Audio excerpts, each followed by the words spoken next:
Hi, everyone. My name is Jonathan Peters. I'm an independent financial advisor. And today I want to discuss some common retirement planning rules of thumb that might actually be detrimental for many pre-retirees to follow. While these guidelines can be helpful, they don't always fit into everyone's unique financial situation. Now, let's explore a few of these tips and why they might not always be the best advice. Now, if you save 10 to 15% of your income.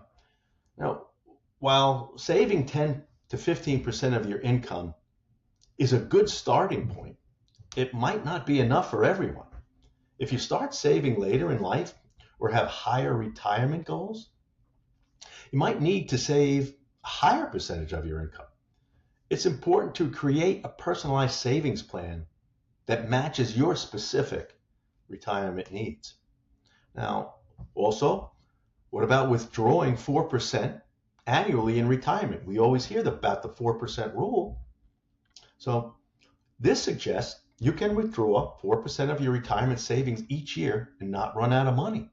However, this rule doesn't account for market volatility, rising healthcare costs, or changes in your spending needs. A more flexible withdrawal strategy, adjusted for market conditions and personal circumstances, might be more prudent or beneficial. Now, retirement spending will be 70 to 80% of your pre-retirement income. Now, this rule assumes you'll spend less in retirement, but many retirees find that their spending doesn't decrease as much as they thought. Healthcare costs, travel, leisure activities, they do all add up. It's essential to create a detailed retirement budget based on your actual expected expenses. Now, always max out your 401k. While maxing out your 401k is generally good advice, it shouldn't be your only retirement saving strategy. And it's not always possible for people to do that.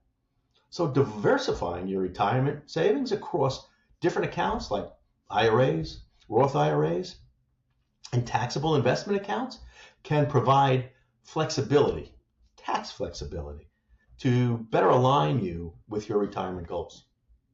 Now, what about investing heavily in bonds as you approach retirement as a more safer type investment?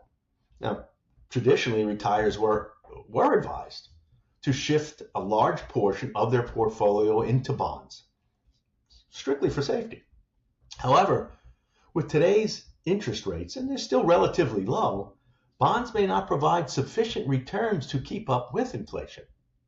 Now, maintaining a balanced and diversified portfolio, including equities, can offer a better growth potential and protect your purchasing power.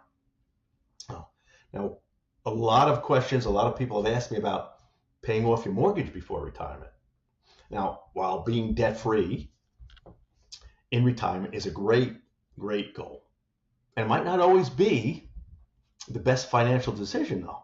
With low mortgage interest rates, we're still pretty relatively low now, but you might be better off investing the extra funds rather than paying down your mortgage early, because that debt really isn't that bad. This strategy can potentially yield higher returns over time. Now, claiming your Social Security as soon as you're eligible. I've heard this before. People don't think it's going to survive. Now, some people do claim Social Security at the earliest age possible just to start receiving benefits. Now, some people might need to do that, but I do hear the biggest regret is that they did do this for some people.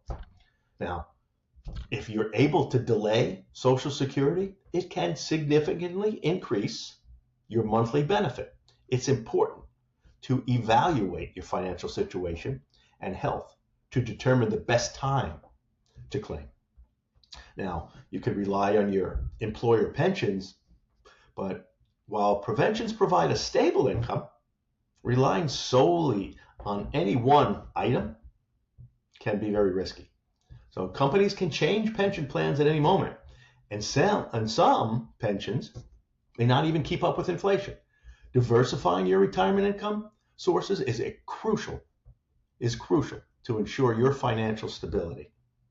And also, to follow a fixed asset allocation, the traditional advice of a fixed asset allocation, such as a 60-40 portfolio, 60% in stocks, 40% in bonds, might not suit everyone's needs. Your asset allocation should be dynamic, meaning changing as we need it to change. Adapting to changes in your financial situation, market conditions, and retirement goals is extremely important to stay current. Now remember, these are only rules of thumb, and it could be a good starting point. But personalizing your retirement plan is essential.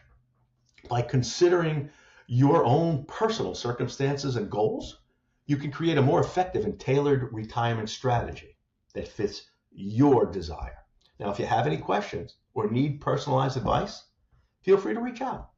I'm here to help you navigate the complexities of retirement planning. I appreciate you watching today.